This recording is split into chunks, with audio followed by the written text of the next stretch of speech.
Hello, folks. Hope everybody's having a great day.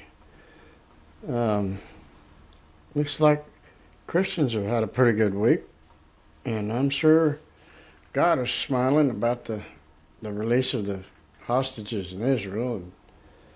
And like I've said, we've seen this movie before, but hopefully, with the cooperation of the surrounding countries, well, let's hope it'll just take off and hold, and we'll have lasting peace in the Middle East. Right. Well, let's think positive. And then old Charlie Kirk posthumously got the Presidential Medal of Freedom Tuesday. That was the highest civilian honor a person could get, and if anybody deserved it, it was Charlie. So all in all, it's been pretty positive lately, and I like the way it's heading. So today we're going to talk about the parable of the Good Samaritan.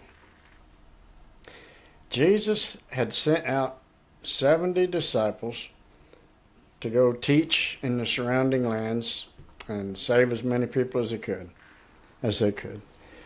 And after they did that, the 70 disciples returned to Jesus and they said, "Wow, it was so successful. Even the demons were bowing to us in your name."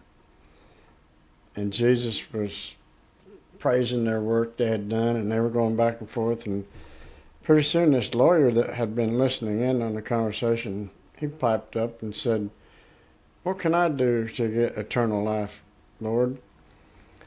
And Jesus said, "What do you think are the two greatest commandments?"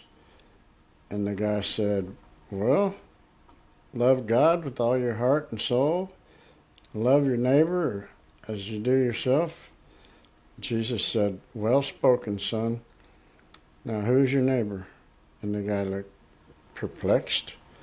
So Jesus decided to explain it to him in a parable.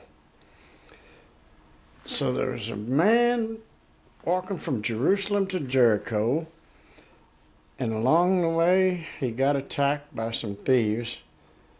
And these guys stripped him of his clothing, his money, his jewels, everything he had, and beat the snot out of him and left him on the roadside, just left him there all beat to a pulp and left him for dead. Well, some time passed, the guy laying there moaning and bleeding and couldn't move, and pretty soon a priest came along and he said, "Whoop, I don't want no part of that." He walked over to the other side of the road and just avoided the guy altogether. And I thought, what a guy.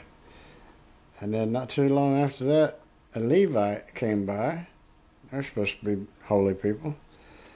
And the Levite did the same thing. They went to the other side of the road and avoided the man, just left him there to suffer and die. And pretty soon a Samaritan came by, and the Samaritan had compassion on the man, so he went over and checked on him, see if there's how he could help him, and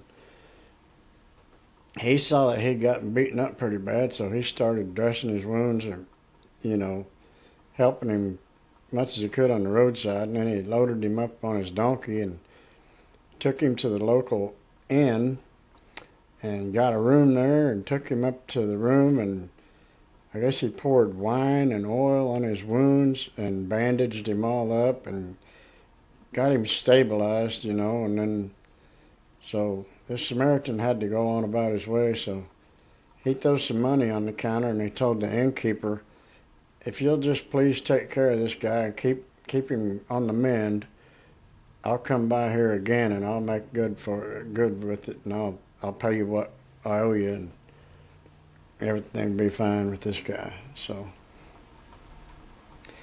then he asked the lawyer that originally asked the question, he said, "Which one of these three men do you think was a neighbor to the victim?" And he said, "The Samaritan man, the one who showed mercy on the victim." And Jesus said, "Well said, my brother. Now go and act accordingly. That's how you will make your way to heaven."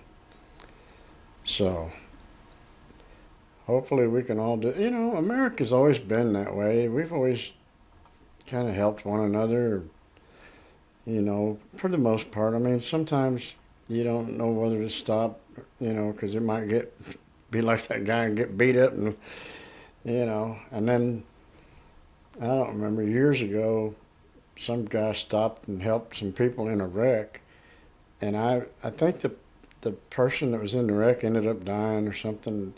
Ended up, the family sued this guy for stopping and helping him. Anyway, so then they passed a law, the Good Samaritan law, to where if you stop with a good heart, and you're just really trying to help the person, you can't get sued or get in trouble in any way just for stopping and helping. That Good Samaritan law. And it's sad that we have to come to that, but that's America for you, a litigious society. But anyway, it came out all right, and I appreciate y'all listening to me again. And if you hadn't subscribed already, please consider in doing that, and share this video with your friends, and push the thumbs up button to like this video and help the YouTube algorithm put it out there in front of everybody's face. And I'll see y'all next week.